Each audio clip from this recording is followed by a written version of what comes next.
I think we are going to start now.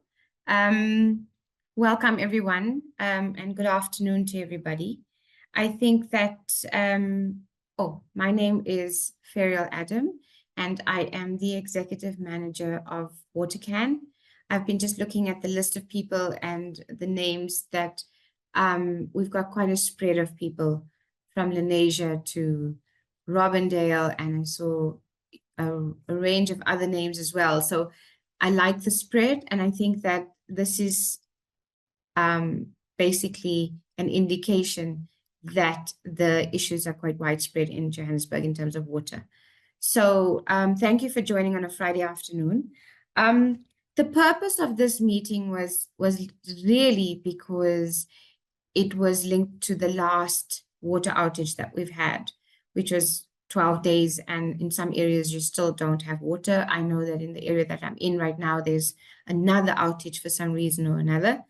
And this was, the anger was rising, and we thought we needed to say something because once again, City of Joburg Water, Rand Water were not communicating adequately with the people and with residents in Johannesburg.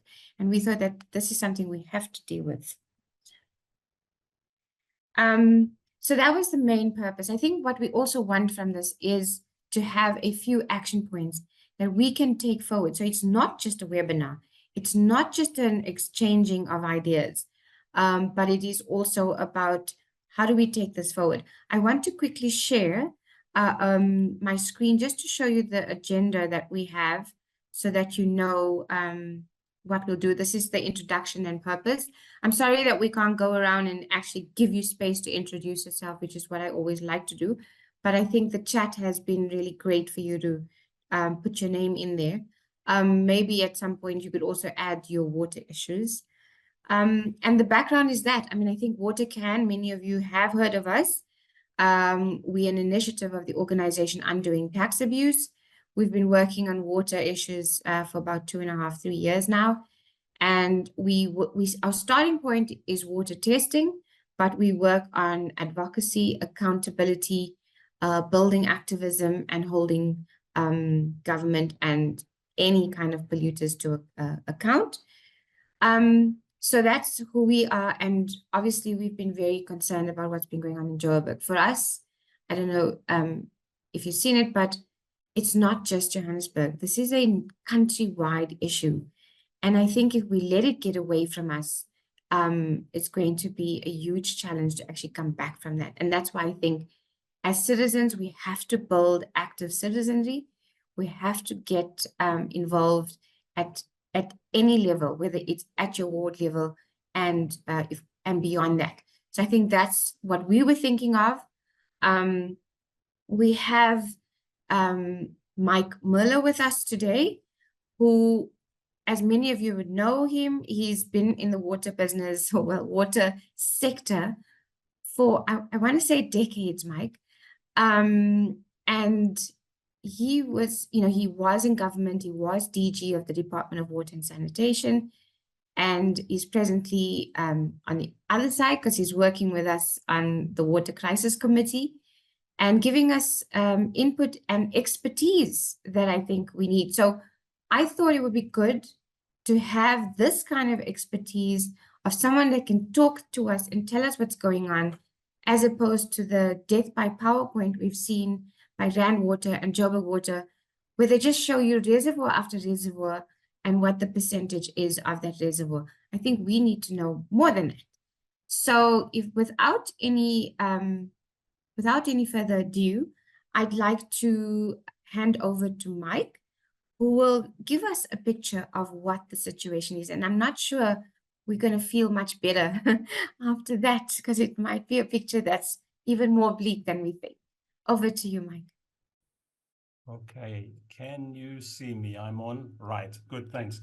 Good afternoon, everybody, and I'm going to be very quick. This is just to kind of kick the story off, but it's also to try and make sure that we're pushing in a useful direction, because lots of people are very angry and they demand somebody must take action.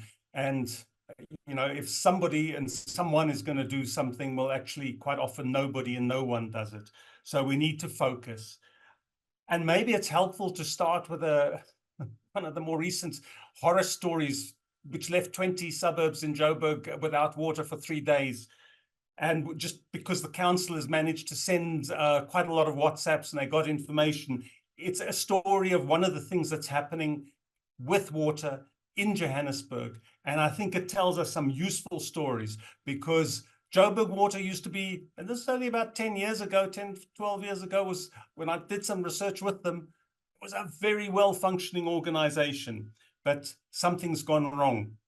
So there was a leak. And those of you who know Northern Joburg, Jan Smuts Avenue goes up through Dunkeld, and there's a big road that comes and joins it, and Bompas. It's a bad intersection at the best of times, and a pipe burst at the intersection of Bompas and Jan Smuts. And the information we got was that, yes, there's a burst, there's a zone's been closed, there's no water in quite a few suburbs, but don't worry, it's going to be about 4 hours. Well, that was in the morning, and in the afternoon and the evening, it turned out, no, that was going to last a bit longer than that, because there were some problems. They had to find fittings, they had to find material. And then as it got darker, they had to find a generator. And then they had to find some welders. At that point, it went on to the next day. And they found the welders, and they found the fittings eventually. And then 2 days later, or the evening of the second day, the news came round, it's okay, we're switching on again. And then the news came a couple of hours later, sorry, it broke, we're going to have to switch off again.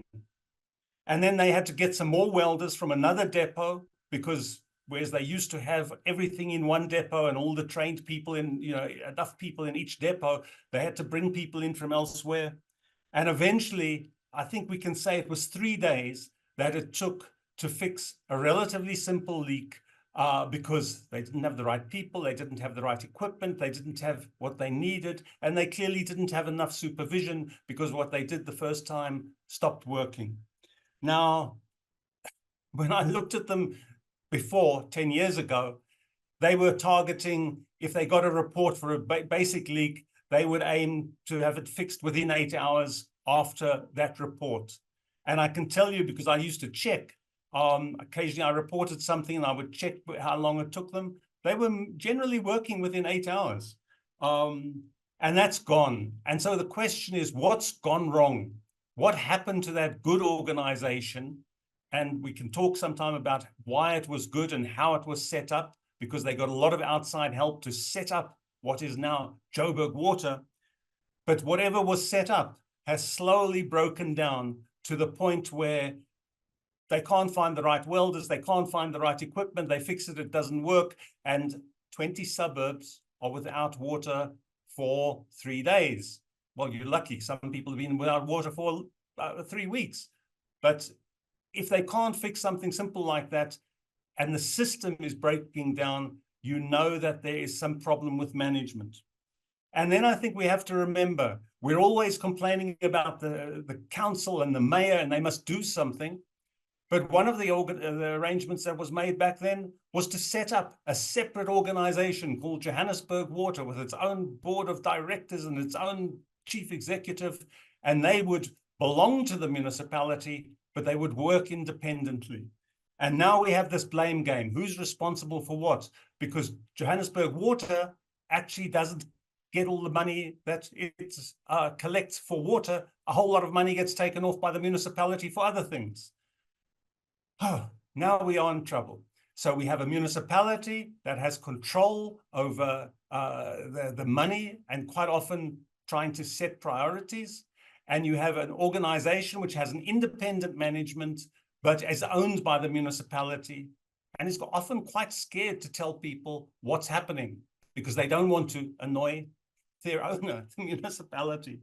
And I think we need to ask this question. And we have to ask the Joburg Water, if they would ever open their doors and let us talk to them, what are your challenges? Why are you running into so many problems in so many places? You really seem to have lost the plot. And they might tell us various stories about what they have and they don't have. And I know they're trying to do some reorganization. But then I think perhaps we also need to ask the city council. You set up this thing because you said it would be an efficient way to produce to run the water system of Johannesburg. They've only got one job, that's their job, and if they don't do it well, we can make sure they do it. Well, it hasn't worked. So we have to decide whether we're trying to make Joburg Water work, whether we're trying to get the city to relook at how it organizes, but actually all we want is reliable water. And I think that's the basis for the discussion today. What do we need to do? Who do we need to speak to? What do we need to ask them to do between Joburg Water and the municipality, city of Joburg? And perhaps we need to talk to Rand Water as well, because they are certainly part of the problem, because they put the water into the system and presumably they send it where they're told or asked to send it. And even the national minister, who I know is quite worried about this, because this is the biggest city in South Africa and it really is looking like a disaster. Ferial, I don't know if that helps to kick us off, but I think it just gives a flavor, I think, of why a lot of angry people are joining us, a lot of worried people are joining us. We all want to know what we can do, and the question is, how do we do it? And I think that's where it's over to you. So I hope that helps. Thanks, Mike. I think that does help indeed, because it does let us know. And in fact, that's something we've been thinking about, is there a break in management both at Rand Water and City of Joburg, and Joburg Water, sorry. And, you know, in terms of City of Joburg, it hasn't been a stable municipality. We've changed a few mayors in quite a short space of time. And that, of course, will affect its efficacy moving forward. So the issues we have is that we have set up the water forum. We can try and get people in the same room. The national department is willing. Rand Water has come to the party, but Joburg Water and City of Joburg, I think they are finding it a bit more difficult to commit. But having said that, I think that I want to open it. If anyone wants to add, you know, in terms of things that they know or they've heard of, or questions, please add it onto the chat. Feel free to chat. But I think that is exactly where we're at, is that we can't just be angry when there is an outage. And this and Mike's spoken about a particular issue. This week, the last 10 days or 12 days, we've seen what has happened in terms of it's a lightning strike and then 3 power outages and then people still without water, where an issue could have been solved 5 days earlier. The bottom line, and I see the councillors on the list as well, that finds out that it's a valve that has been closed. No one is taking blame. City of Joburg Water saying it's Rand Water saying it's Joburg Water. And the rest of us are all sitting here waiting for some answers. So I think that all of that is not helping the situation. We need to figure out that this is not going to be the end of it. It's not going to be the last water crisis we see or the water outage we see. And we need to start having visible presence as civil society, because the small protests, they do get attention in the media, and you have 20 people at a protest, and you'll get the mayor sometimes going to an area because there were 5, 10, 15 people protesting, but it's not going to actually put the pressure on the people we need to pressure. I think that we need to think of having a much bigger protest, and not the popcorn protests that have been happening. And that's something we should also think about. Are there any questions? Do people have any comments to make? Eunice, can we get an update on the meeting that was held between COJ Mayor and WaterCAN? Was there how the city will engage with WaterCAN? We've never really met with the mayor. I think we're enemy number 1 to the mayor. He did meet with the Water Crisis Committee, and I see Farah is here. Farah, can you answer your meeting with the mayor and the Water Crisis Committee? Can you allow her to speak, please? And Ava? Farah, are you here? I think I saw her name. Is anyone else here from the Water Crisis Committee? No, Farah is here.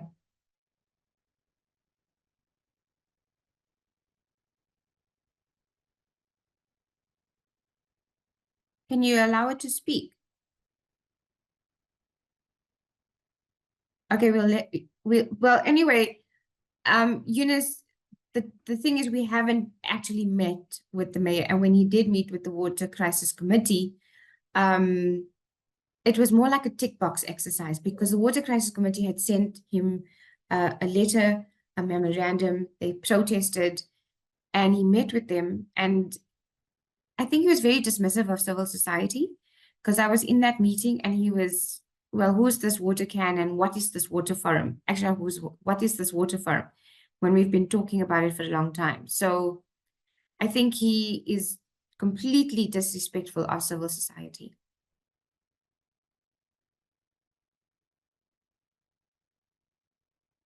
I'm just trying to see the questions.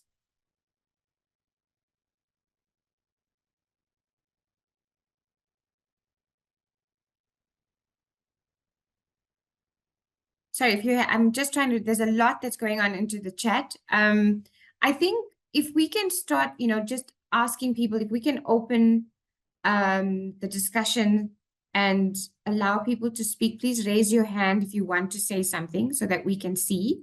And then you can speak. Because I think what we really want to talk about now is the last question that Mike ended with, which is, what do we need to do?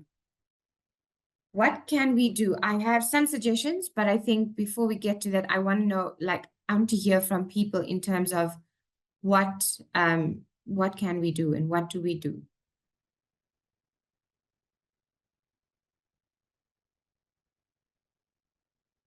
So please raise your hand if you want to add or say something into the floor. Oh, is that why you can't raise your hand? No, but there's Anthony's raising his hands. Chris is raising their hands. David Potter's raising his hands. I've got 3 speakers now. Anthony, please go ahead. Thanks, Farrell, for organizing this event. From my side, we held a water colloquium towards the end of last year. And one emerging thing I realized was that our understanding of the causes of water scarcity are somewhat disconnected. So I'm following a conversation we've had.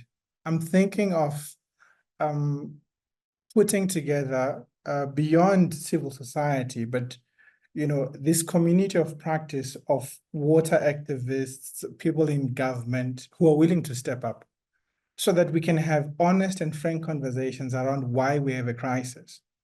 We're at a stage which I argue is, worse than Cape Town's day zero, because they could actually, calculate and come up with a measure as to when we will run out of water. With Joburg, we don't know, it can be any time. Our infrastructure is giving in, day out. Every pipe fixed leads to 3 or more pipe bursts. So given that, we don't even know what the magnitude of the problem is. All we know is that, we have a water crisis. So what I'm proposing in short is we put together a community of practice that involves people from different sectors with different skills that can start meeting regularly, openly and frankly discuss these issues in a way in which we start moving forward with these discussions, as opposed to having fragmented conversations. Let's bring everyone together. Thanks.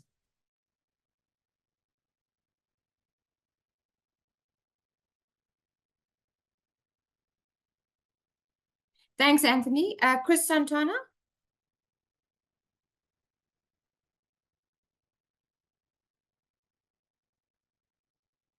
Chris, can you unmute? Sorry. Afternoon, everyone. I'm actually a councillor in the city of Johannesburg.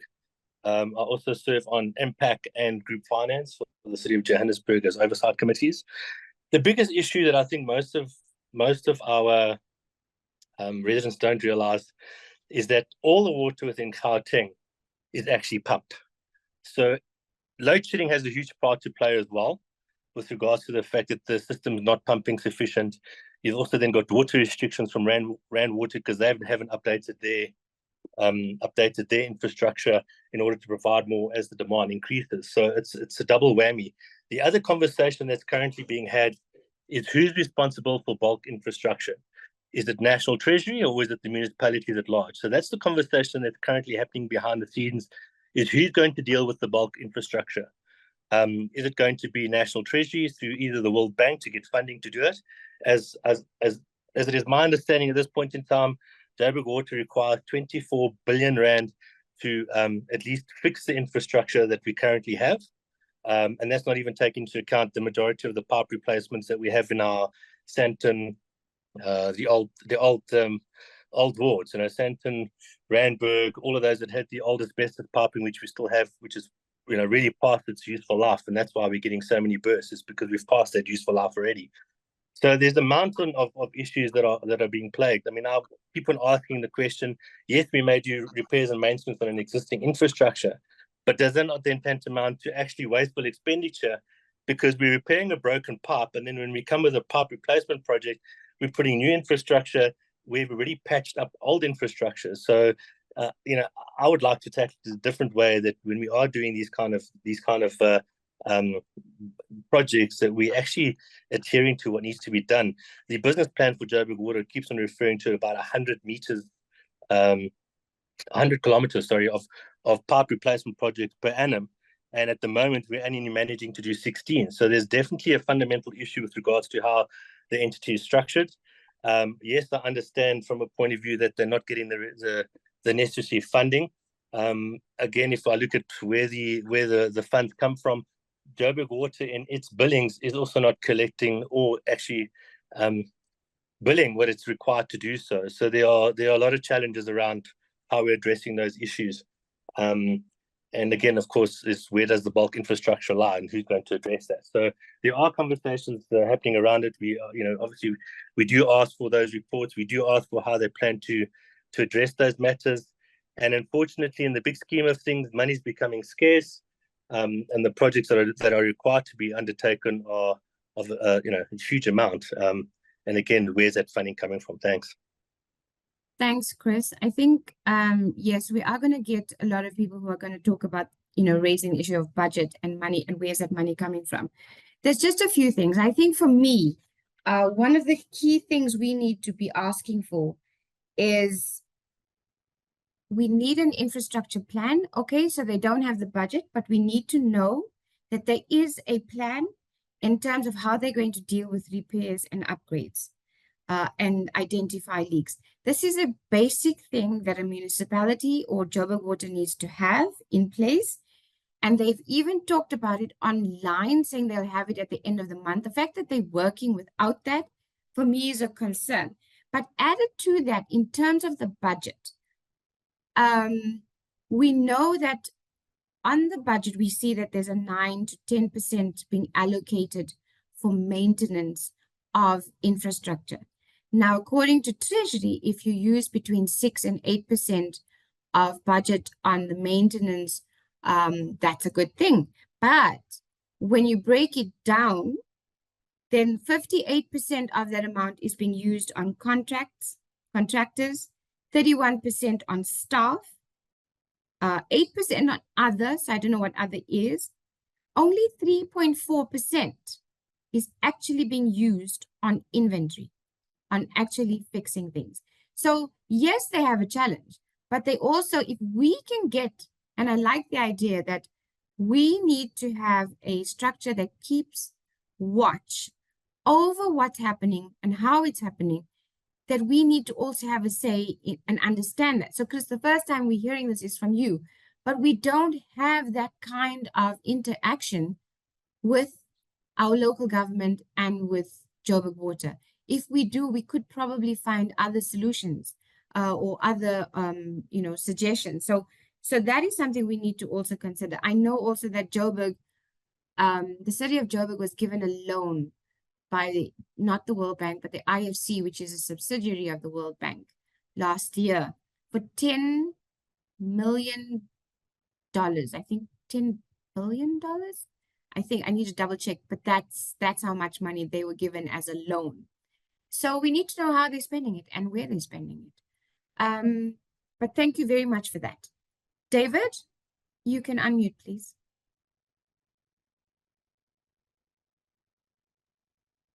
Thank you. Thank you, Chris, ex-colleague of mine. I was a ward councillor for 12 years. I'm slowly coming out of hibernation, having resigned at the end of May 2023. And I know some other councillors might also be on this forum. So great work, everyone, and collaboration to take our city forward. I've just got some notes that have been playing on my mind. In that this committee needs to make use of councillors who have got access to the city reports, historical reports, quarterly expenditure reports, and that information is vital. Whilst it might be not the truth and not contain all the detail that is needed, it certainly is evidence that can be used when you write press releases and quantify the real concerns that face our residents. One other thing that the committee can do, that yourself can do actually as WaterCAN, is that you are allowed to invoke Rule 41.4, I think that's it, of the standing rules of the City of Joburg Council, in which you can present for 10 minutes at a council, at a committee council meeting, your kind of stance and your issues, where the senior political and administrative leadership of, say, Joburg Water or City Power are present at the meeting. So that is something you must look into. When I was a ward councillor, I got residents to invoke that rule by writing to the committee chairperson, getting them to talk about potholes and reinstatements, and so that's quite important. What would be quite enlightening, I think, for the residents of Johannesburg is to compare the reports that the councillors have access to and that are debated at quarterly meetings of council. And I believe there's one meeting next week, the 19th and 20th, which will likely deal with quarterlies, and compare how Cape Town presents the same information. Because that'll give you a stark reality of the political context that we are currently in Johannesburg with a coalition government, which the reality is that it is an absolute nightmare. And also that WaterCAN and the team and committee is represented at council meetings and should go to council meetings and encourage the media to go to council meetings physically, to sit there and be part of it and see how the theatrics go. Because I think what you see is only when there's a water burst and you see what's going on in the community, but actually what's really happening and how the city's been run is by a political theatre in the City of Joburg Council meeting. But yeah, as I go, I'm sure other ex-councillor colleagues can have their input. But yeah, we have some really good councillors, and having been in the position of one, and seeing the great thanks that communities gave to them, they did really sterling work. Not all councillors, but certainly a majority of councillors where there were these large 8-10 day outages, and kudos to them. Thank you. Thank you, David. That was very useful. I think that those are some things we need to actually, note down and actually do that. I'm going to just, before I give over to Vaughan, I just want to read some of the questions that are coming in. Are there not any cameras on these key points where these valves are situated? Unfortunately not. No, I'm afraid no. And you're right. This is from Giel Oberholster. What is more of a concern is where are the disaster recovery plans for all possible scenarios, not only water? That is a very good question. I don't think that we have very good disaster recovery or risk plans. On the chat, just there's a disconnect between development planning who keep on approving this glut of small boxes and JVJ Water keep on giving approval. You're right, Rose. That there is a disconnect between development planning and all other sectors, roads, schools, education, everything. I think I've covered it, or most of it. If I haven't, please just bear with me. There are many on here. Some of it is just statements. Okay, the next I will hand over to Vaughan and then Morey. So Vaughan, over to you. Thanks, Dr. Adam. I mean, I put a comment in the chat. But I think from my perspective, we don't know what information to rely on. It's all you're getting stats, like you say, graphs and whatever. And another previous councillor mentioned that there's different data that's reported in different cities. We can't manage what we can't measure. And unless we get reliable information that's credible, we don't know what to plan. Clearly, with the 24 billion rand backlog, it's not going to be solved overnight. But how do they just make the system stable? And then how do they prioritize which things need to get fixed first? So that at least as residents, we know, listen, we're in for a long haul here. This is like a load shedding kind of scenario.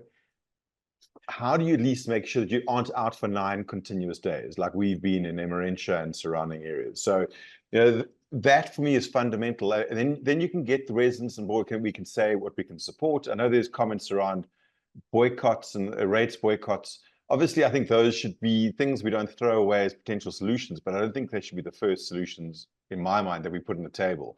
Trying to at least get information, because if we do take an obstructive view, I don't think we're going to get any support. I don't know how we get through to influential people that can influence us to get credible information, independently verified, where you have an expert provide information about the actual supply chain, from Rand water pumping to certain pumping stations, through to backup generation, through to reservoir levels, and through to the valve, like the pressure going through different systems. So we can understand at a macro level where the key points, and then what is being proactively managed. I know there was a comment about having a video of the valves or the meters. We need to make sure that there's live information so they can see if something's going, you know, dropping in pressure, or they can see, hopefully, if there's key points that aren't being managed. So my view is we need to push for this independent, credible, expert review of both Rand Water and Joburg Water. And I know it was mentioned earlier, I don't know if you, Dr. Adam, you mentioned it, but that if the minister is concerned, maybe we've got to push to the minister. They all want to show that they're jumping around and before the elections, but somebody that can put pressure on the city to comply. I mean, if the mayor is going to take an obstructive view, you know, maybe he's not an angle for us to go through, but we've got to find somebody with influence that can help leverage what we need to get. Because if we're constantly in the dark, we're going to muddle around and not know where to point. And I think we have to start with what information we can get it reliably, and then help to work with the city or whoever to plan on what priorities need to be managed, and then hold them accountable on those plans. I really like that, Vaughan, because that links to my suggestion that we need to get the infrastructure plan and the plan for repairs and upgrades. And I think it links directly to this. But definitely, I've put that down. That's something we will look at as well. But thank you. Moray, when you come in, because there was a comment. One was that we should have a rates boycott, and I think that those are much more difficult than people realize, and they can cause actually more damage and harm. But maybe you can talk to that. The reason I'm saying this is because I know Moray is a lawyer. But also on the chat, Ezekiel was saying that maybe civil society should try and get a meeting with the mayor. We have been trying, and we will happily continue trying. Moray, over to you. Thanks, Farrell. Can you hear me? Yes, we can. Oh, great. Yes, so I would be opposed to a rates boycott. You know, we've got to work with government to solve this problem. And I think that we need to get to ministerial level as soon as possible. I think that the leadership in the municipalities has disappeared. There is no leadership in the municipalities. And I say this because our research, well, not our research, the South African Institute of Civil Engineers research shows, and it's quite shocking to look at the graph of it, that engineers, which are essential part of the leadership of any municipality when it comes to maintenance, renewal, and so on of infrastructure and management of infrastructure, are absolutely essential, are no longer employed in the municipalities across the length and breadth of the country. How then can there be leadership? How then can the municipalities comply with international standards in regard to this issue of the life cycle management of the infrastructure? They can't. They can't. And the government has to take this issue very seriously. unless the issue of leadership and the engineering profession is essential to that, but they've been excluded from the municipalities for reasons which I don't know or understand, we're not going to get anywhere. Leadership is the issue which we need. And it's needed at municipal level. It's no longer there. And this has to be taken up with the senior people in government without delay. That's our view of the situation. I'm acting on behalf of a number. In the Legal Resources Centre, we're acting on behalf of many communities with water problems, where water has been cut off or people have got ill. I sent anyway, let me not get into that. I sent a petition to Parliament on behalf of one group. Apart from response of acknowledgement, in the last 5 months, there's been not a single thing happened. There is a lack of leadership, and if the ministers can't provide it, I think we're in big, big trouble, and we have to get to the relevant ministers to impress upon them how serious this matter is, and they themselves must take it seriously, and they themselves have to rebuild governance in the municipalities, or else it's not going to be solved. That's our view. And I'm here with the Institute, with the Concerned Engineers Group, their study group, of which I'm a part. We have begun. We've made representations on the procurement bill, and those were well received, I believe, on the whole, by government. But that's the small start that we've made. We now need to deal. There is an infrastructure bill, a general infrastructure bill before Parliament. Well, I'm not sure it's before Parliament, but it's certainly been published and commented upon. We need to get to that legislation urgently. Leadership needs to be rebuilt on this issue. I'm sorry to carry on and on, but unless we can do that, we're already in deepest trouble, and it's going to get deeper. That's my say.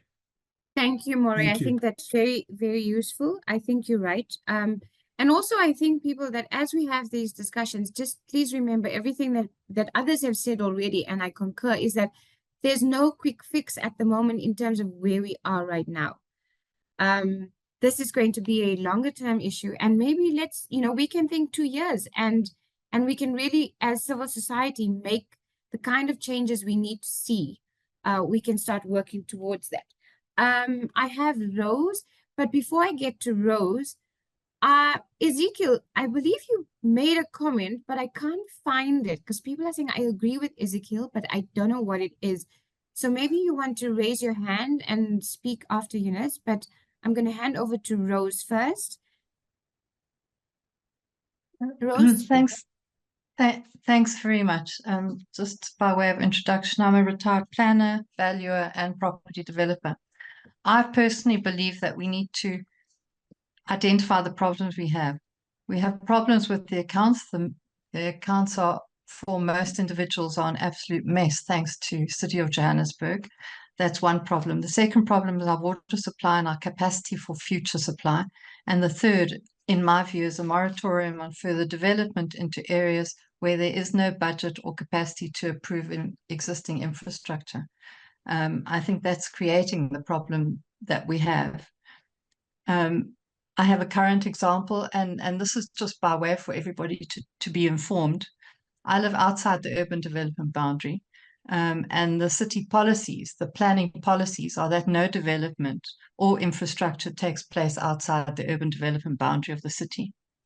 A consultant was given the job of putting a new infrastructure for water in this area before the City of Johannesburg policy was created, which was prior to 2016. This consultant is now busy doing public participation in an area where the council policy itself says there should be no infrastructure or development. What's going on? I mean, this is a massive disconnect. This public participation has been going on now for close on a year, and they've been told this of the policy, and they still come back and they're doing EIAs, which cost the city a fortune. This contract should be cancelled, and the money for this contract should be put where the infrastructure is required, not in an area where it shouldn't be. So we have this massive disconnect on what the city is doing policy-wise, as well as what it's doing, what contracts has it handed out. And I do believe we need to push for a high-level professional review with financiers in that review, with engineers in that review, independent financiers, independent engineers, and independent planners, just to see what the city of Joburg is looking like. We need to take that snapshot now, and then there needs to be future planning for the next phase of how we fix City of Joburg's problems. And I personally don't think City of Joburg officials themselves can fix it. I think it needs to be done by independent outside people who could fix it, and total transparency on contracts given. Thanks very much. And thank you very much for this initiative that you're hosting. Well done, Can. Thank you. Thank you so much, Rose. Thank you for that. Eunice. Unmute yourself, Eunice.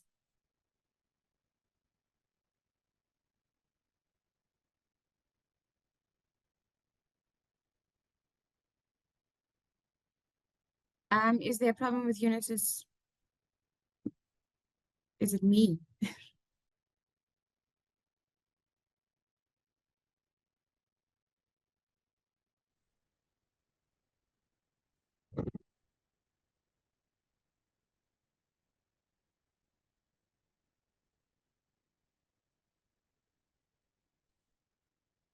Ivor, can you hear me?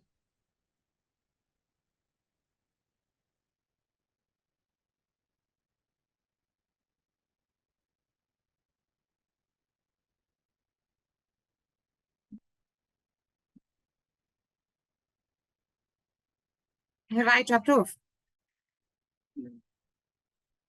Eunice is not able to unmute, just move to Ezekiel, but just remember, don't talk because you like it.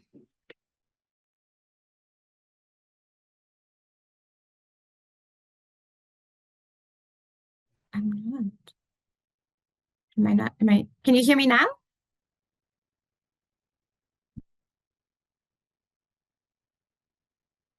Ezekiel? Yes, I can hear you. It's Ezekiel from hello. Yes, please go ahead. Yes, it's Ezekiel from the Helen Suzman Foundation. I was just saying that we put pressure to have a meeting with the mayor, because he can't just ignore us. He can't just disrespect us when the residents call us every day wanting update about water situation. So can we, as civil society, put pressure to have a meeting with the mayor? I don't think we should just allow him to disrespect us while we represent the voices of the residents of Johannesburg. Thank you. Thank you. Okay, we've noted that. Sandile?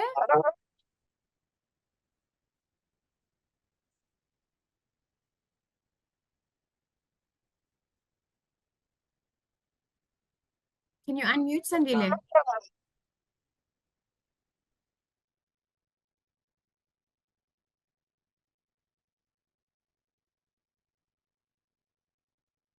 I can't hear Sandile.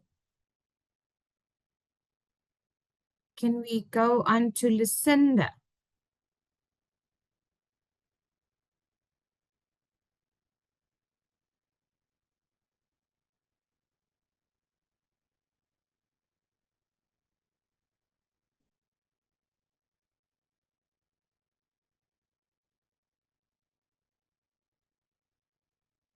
Lucinda, can you hear me? Or is that Francis? It's Francis Ferriol. Okay, please go ahead, Francis, because I'm not sure I don't know if it's my system. So sorry about that. No, not a problem at all. And thanks very much. And thanks for this initiative. And I support everything that Murray says. I'm one of the group of concerned engineers, and we have been working very closely. Points I'd like to make is we did not arrive here by accident. And currently we are responding to events. And as much as we need a response to events, to understand how we got here, we should ask ourselves, the population of Johannesburg has increased, virtually doubled over the past 30 years. What planning was done to cater for this increase in the population and the increased demand? That implies a visibility of information It also requires the engineering expertise that has been spoken about, and we acknowledge and certainly decry the lack of engineering expertise which exists in the municipalities at the moment. But to rectify this, I support every initiative that has been put forward, that we should have as much information at our disposal as possible so that we can have an informed opinion, and equally the independent external audit of the current state of the infrastructure, both electrical and water, of the city of Johannesburg. And if we take the ESCOM report as an example and what that has exposed, I think we might find similar skeletons coming out of the cupboard in regard to the city of Joburg. The question then, how do we rectify this given the amount of money and the allocation of the available funds and the allocation of available funds? That is the responsibility of our responsibility of our councillors, but only as if that information is visible to the residents are we then able to address that. How we get out of this, I believe we should use every available tool that we have at our disposal, and one of them is the Municipal Finance Management Act, and what it requires of the municipality in its performance and in the asset condition reports. The other act which we can use to our advantage is GIAMA, that is the Government Infrastructure Asset Management Act, and equally the Access to Information Act. Only once we have the information, and I agree with previous speakers, then we have a firm basis that we can use to chart a way forward. I would like to close with a comment by one of my, or a saying by one of my colleagues, that where there is no law, there is no crime. And what has come forward through this as an ongoing refrain is, who do we hold accountable? And the lack of visibility of that accountability is, I think, our biggest hindrance. And I'm skeptical of public pressure at the moment. There is only one form of public pressure that we can bring to bear. We need to use every other tool available in our arsenal, legal or otherwise. Thank you very much, Ferial. Thanks, Francis. Sandile? Hello, everyone. Thanks, Farrell, for the opportunity. I'm Sandile Nombene, I National can't hear you Coordinator. very well. I'm Sandile Nombene, the National Coordinator for the South African Yes, Water. go ahead, Sandile. One of the things I want to raise, our problem is not actually within the law itself, but then it's within the officials that are sitting at the top of these departments, because one of the main issues that they have is that they're only pursuing what fits their pockets. And the reason I'm saying this is that Ivor, my screen is frozen, so I can't see anyone's hands who are up. And I can't hear Sandile. I'm gonna just link into the thing from my phone. okay. I'm not sure whether Farrell, should we give you a minute or should I continue with what I was gonna with my comment? But then it must be me. But then what I was saying is,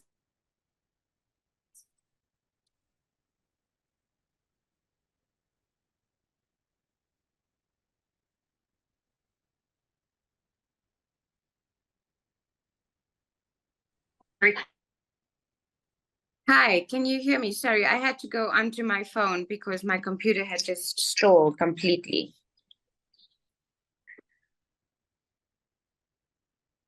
Can you hear me? Okay, so Mark can hear me, but not Sandile. So can someone please note what Sandile had said?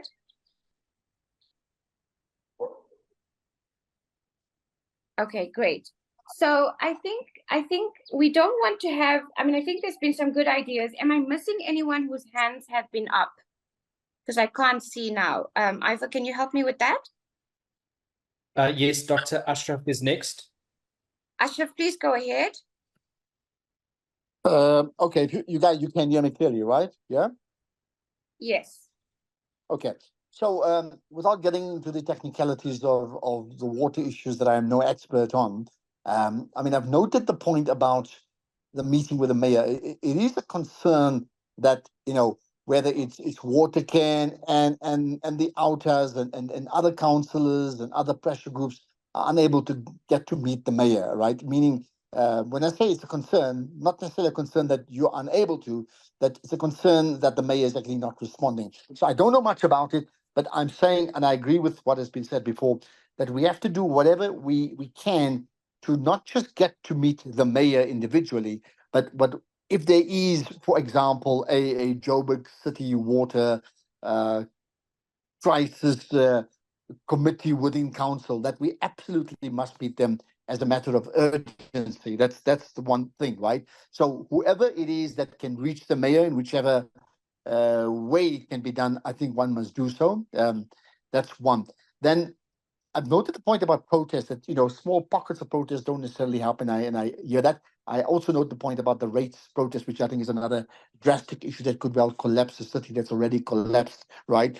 But perhaps, just from my understanding of social media trends and the power of trending can help, is this we can do. What I would suggest we do is this, right?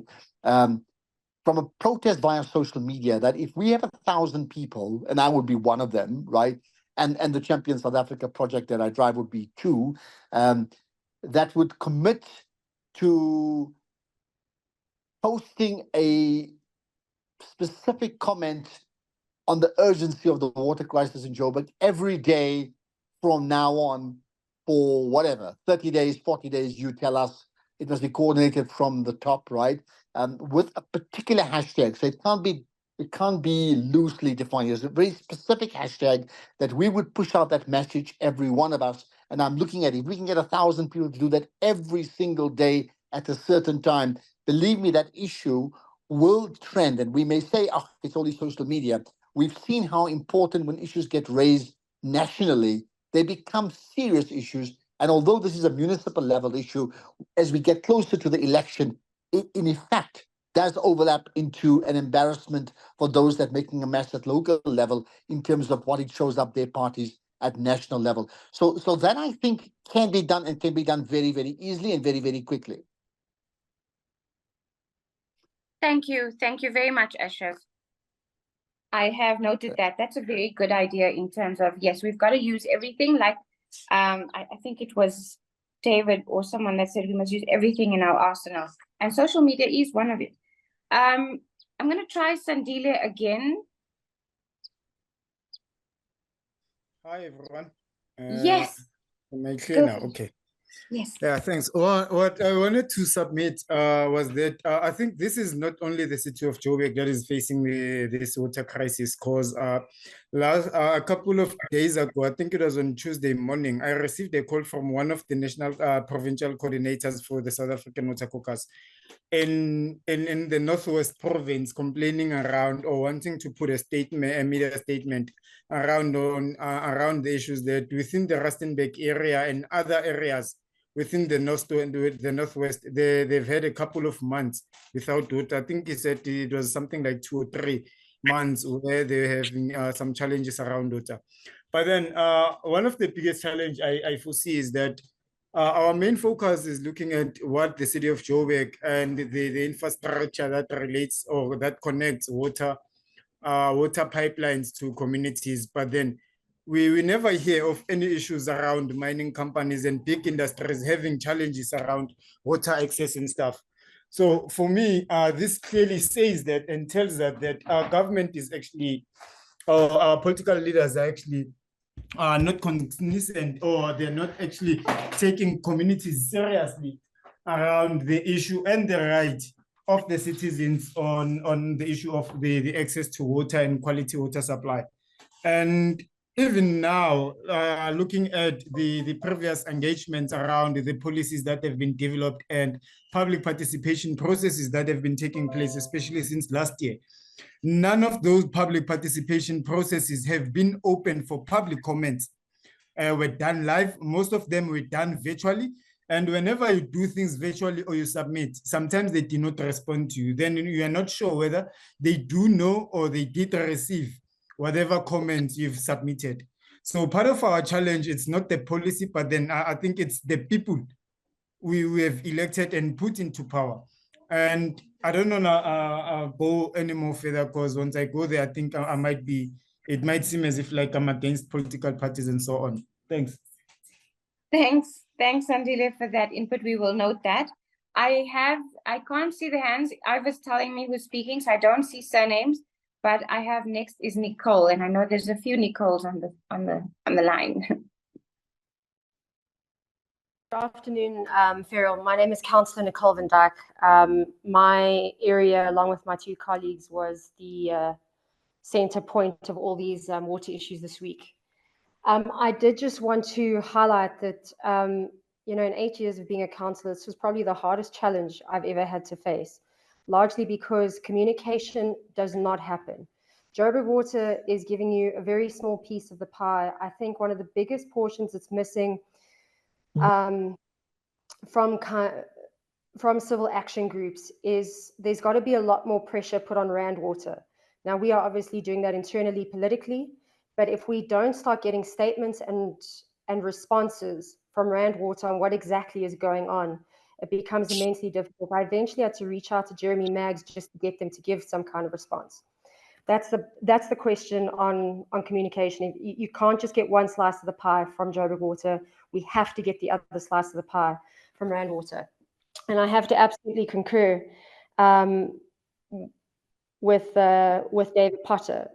There are a lot of mechanisms in council that are available, and we do make our residents aware of it. But I think if we have civil rights lobbies coming in, the impact just grows so much more. We can also have civil rights lobbies putting in, assisting with motions to council via councillors, and also putting in petitions. And these things become highly valuable once they reach those levels.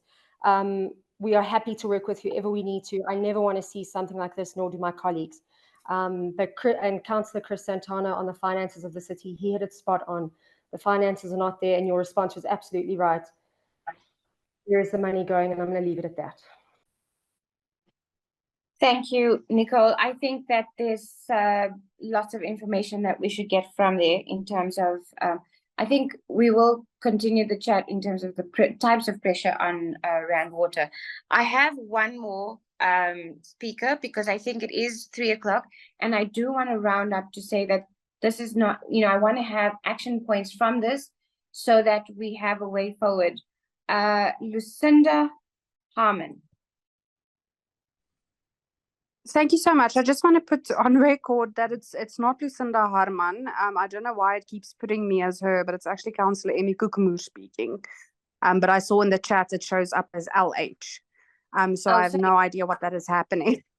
So who's yeah. speaking? So who's speaking? It's Councillor Emmy Kukumur, Ward 104, yes. Okay. All right. Yeah, I think, my fellow colleagues have touched on a lot of the issues that I would have liked to touch on. But I think, one of the things that we need to re-emphasize is the fact that Joburg Water, much like City Power, their finances are currently going into a bit of a spiral. And what we mean when we say that is you have to remember that Joburg Water and City Power doesn't work like Wi-Fi where you pay a once-off amount and you're covered for the month no matter your usage. You only get billed on what you use. And the less the entity is able to distribute in terms of water, the less they can bill you on.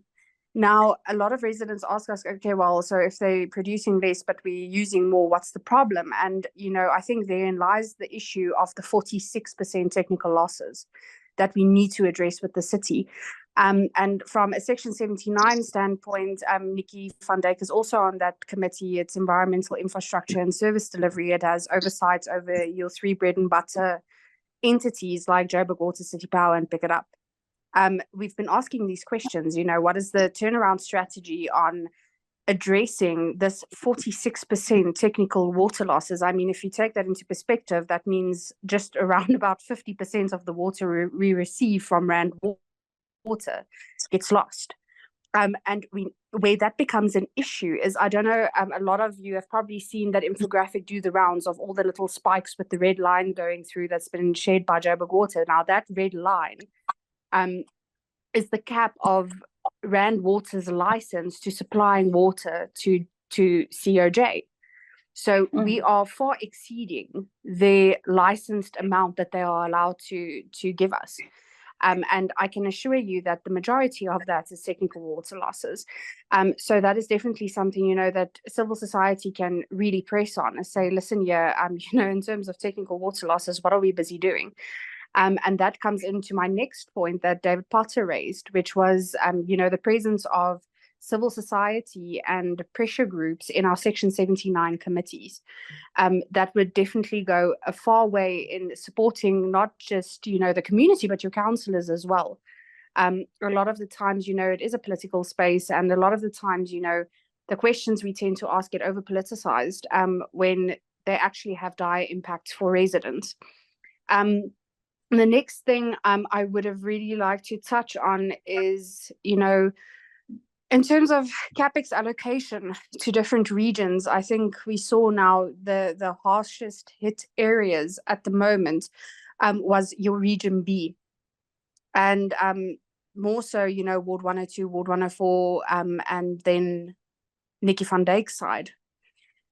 The fact remains is year on year, Region B, despite being one of the biggest contributors to rates and taxes, gets the lowest CapEx allocation. And I'm not talking about a small amount, I'm talking about a margin of 40 million to our closest competitor. And these are the types of questions we need residents to ask. Because, from our side as councillors, we can ask them, but once again, it gets politicized. So we would really like to see more involvement from civil society on these matters. Please do back us. We are fighting for you. So please, strengthen our hand. We are open to collaboration. And that's all from my side. Thank you. Thank you. I think that was the last hand. Look, I think that I was hoping to have someone from the Water Crisis Committee come up and speak if possible, but I think we have a lot of ideas, and in terms of working our way forward, there are some very clear demands and asks that we can actually put forward. There's some very good ideas that have come up, and I just want to go through some of them to summarize them, and just let me know if I've missed anything. So I do think that we should explore a meeting with the mayor. I also think we need to look at having an infrastructure plan, get the infrastructure plan that's supposed to be completed by the end of this month, and really interrogate it. I also think that the issue of going to council meetings might be something that we want to do. And I think that is something we need to look at as well. I'm just going through my list. I like the idea of the invoking 41.4 in terms of the rules. Farah wants to talk. Farah, we'll get you in a minute. Just before we get there, there was a request from Alana to David and Nicole to maybe share with us, the links on how CSOs and citizens can engage council. I think we'd all like to do that in a particular way.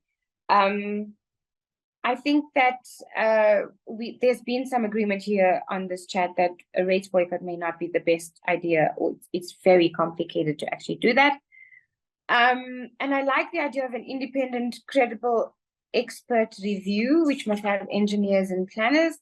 And I think that that links to having a kind of evaluation and systems to look at Rand Water, Joburg Water as well. And maybe even move to connect with the national minister. I think the one thing I want to say is there was a comment about the popcorn protest, and someone did write on there saying that we need one big kind of event or public event. My fear is, and I'm happy to get people around to lead with that, My fear, though, is that we'll say we're having this big thing and it ends up being 50, and then we actually lose any credibility as civil society, because it will be exactly what the mayor will say, is that you don't represent, or those are just 50 people. So I think, but I'd really like, if there's commitment on this group to say, let's actually choose a date and do that. Let's just go in and join a council meeting in our numbers. It doesn't have to be a protest per se, but we can do those kind of things in terms of moving forward. I will ask Farah to jump in, but just before that, have I summarized everything? Have I got everything? If I'm missing something. Oh, Ashraf, using social media, of course. And I did see that you said you're happy to coordinate. I'm losing the. Yes, you're happy to host a Twitter X space where we can get people on board and other ratepayers just agree on time. Perfect, Ashraf. We will be in touch. And we will organize to have a kind of social media blast as well. Have I covered everything else? And I think what the last speaker mentioned was looking at Zand Water, and we will look at that, and Region B. And I think also in terms of Sandile, who's raised very important points in that when we are having these cuts, what is the experiences of mining companies and industries? I think Sandile is speaking from a point of outside of city of Joburg, and the fact that there's high levels of pollution and communities do not get water, but it's given to companies. Okay, last two speakers. We're going to try again to have Farah and then Eunice. Hi, can you hear me? Yes. Okay, sorry, I just couldn't get the unmute going earlier. Sorry about that. So from the Water Crisis Committee side, yes, we have met via Zoom with the mayor and his team on the 25th of January. That took a lot of hard work on our side, and back and forth with his team trying to get him to actually meet with us. It was just a repeat of the Joburg Water's presentation at the Water Forum in November. They had nothing new to tell us, and Mike and Ravine engaged with the various members, and once again we raised the issues that we put forward in our memorandum, which they have yet to address. The mayor promised to get a team of all the relevant parties to contact us. That was the 25th of January. We are still waiting. He was more interested in the fact that there were news articles that were saying that the mayor is playing golf and not wanting to meet with the water crisis. I referred him to the email that we are still waiting for an answer from his team members. So he made some ugly comments about the Water Crisis Committee. I think it was Tuesday on channel 404, and we responded to him. He has not responded to us. We've sent 2 letters now to Joburg Water, the mayor, and Rand Water, asking for information on the Alexander Park and Berea reservoirs that are closed and affects multiple communities. We haven't received a response. We've also asked DWS and the minister to give us some information regarding the Lesotho Highlands tunnel that's going to be closing soon, so that we can start an education drive and notifying all the communities about what is to come. No response from anybody. So I do understand people would like to sit with the mayor and have a meeting with him face-to-face. He's not available. He's not interested. He basically fobs off any civil society requirement to have a session with him. And there's just there's no will on the mayor and his team's side to resolve the matter with civil society.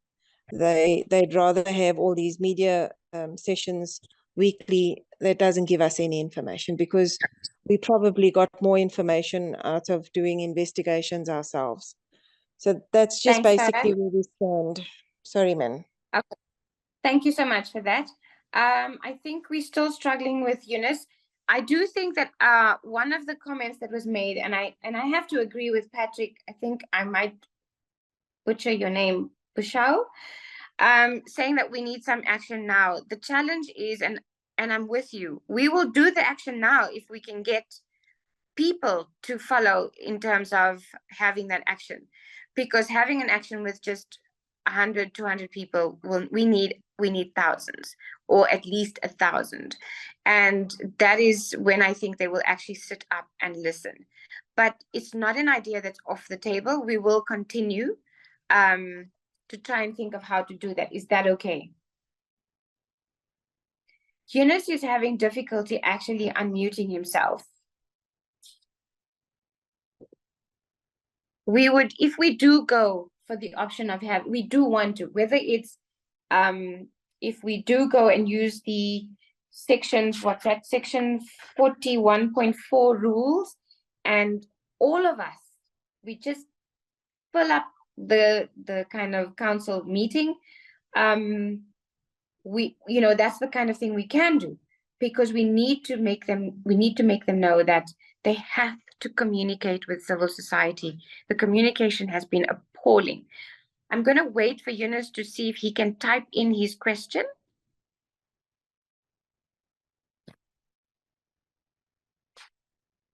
But until he does that, I just want to say that I will look at all of these and look at the action items with the team. We will share that with everyone who's attended, and we will start putting that into play. We'll start putting it into action. I think we will use the existing water forum where we have Land Water, DWS attending. We must continue with that. If Joburg Water attends, that's great. I think we'll say no PowerPoints. If the city of Joburg attends, we can have a party, because it's not going to happen. But I think that forum must continue. It must continue to have these engagements and force kind of the officials to actually be part of talking to us and learning to understand that engaging and talking to people, we're not all uninformed. We can get the experts involved, we can get the engineers, all of that. So I think that there definitely is a room for us to now, as civil society, we have clear ideas, clear questions when we go into the water forum, to actually put this to Department of Water and Sanitation, Land Water, Joburg Water, and say this is what we want, and have that as our starting point, and then also to meet with the mayor. I'm missing good ideas here. Let me see. Eunice, where's Eunice's comment? I don't see Eunice's comment.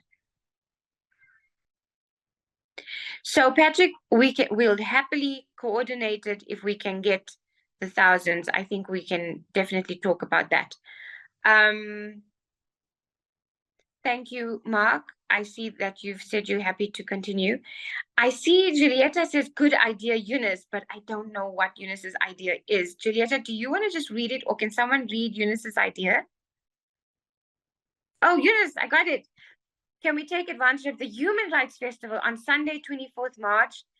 On Sunday there's a 5-kilometer human rights walk at Constitutional Hill, because this weekend is the Human Rights Festival, and the march is starting about 8 a.m. and we can use that march as a way to actually send a strong message. Can we get some agreement for people to be there on Sunday, 8 o'clock at Constitutional Hill, to join this march, and we all march together as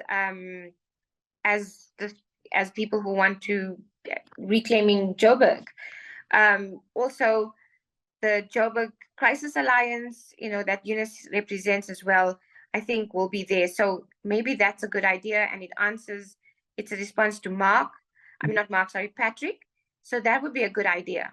Can we, and the councillors are expressing will to work with civil society, that is great. The city senior leadership cannot undermine the councillors. So that is, okay, cool.